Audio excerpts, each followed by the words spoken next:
వదులుకోకపోతే దాని మీద తాపత్రయం. ఇప్పుడు పిల్లలు ఉంటారు అనుకో, చాలా మంది జాతకం చూపించి అంటుంటారు, అమ్మా ఏమండి మా అబ్బాయి ఇంకా నా మాట వింటలేదండి. ఎంతమ్మా మీ అబ్బాయి వయసు?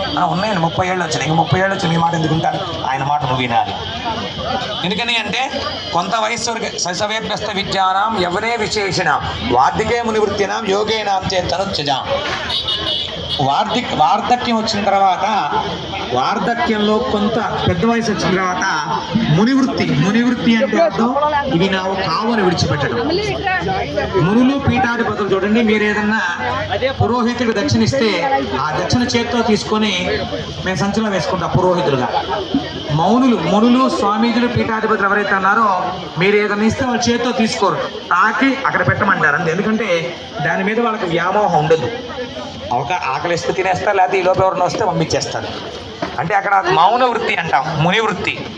మునికి ఉండాల్సిన మొదటి నియమం ఏంటంటే మౌనంగా ఉండటం. మనం కూడా ఒక వయసు వచ్చిన తర్వాత మౌనంగా గమనిస్తూ ఉండాలి. ఆ మౌనమే మనకు ప్రశాంతత తెచ్చిపెడుతుంది. కాబట్టి ఇప్పుడు కూడా మీరు ముని వృత్తిని పాటించండి. మౌనంగా శ్రీమాత్రే నమః అంటూ అర్చన చేస్తూ ఉండండి.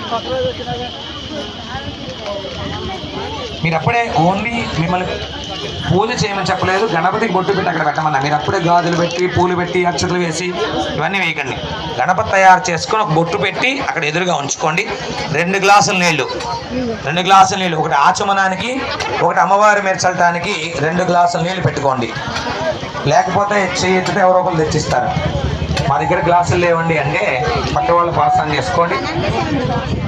2 గ్లాసుల నీళ్ళు, 1 గ్లాసు నీళ్ళు మీరు చీకడుకోవడానికి, 1 గ్లాసు నీళ్ళు అమ్మవారి మీద చంటానికి.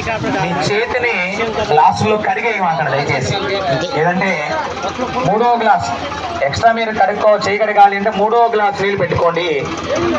ముఖ్య నియమం నిన్న కూడా చెప్పాను, ఇవాళ చెప్తాను. ఎవరైతే నీళ్ళ గ్లాస్ డొల్లిస్తారో వాళ్ళ దగ్గర మా వాళ్ళు వచ్చి 1000 రూపాయలు వసూలు చేస్తారు. మీ ఇష్టం, గ్లాస్ డొల్లిస్తే అంతే, ఫైన్ అన్నమాట.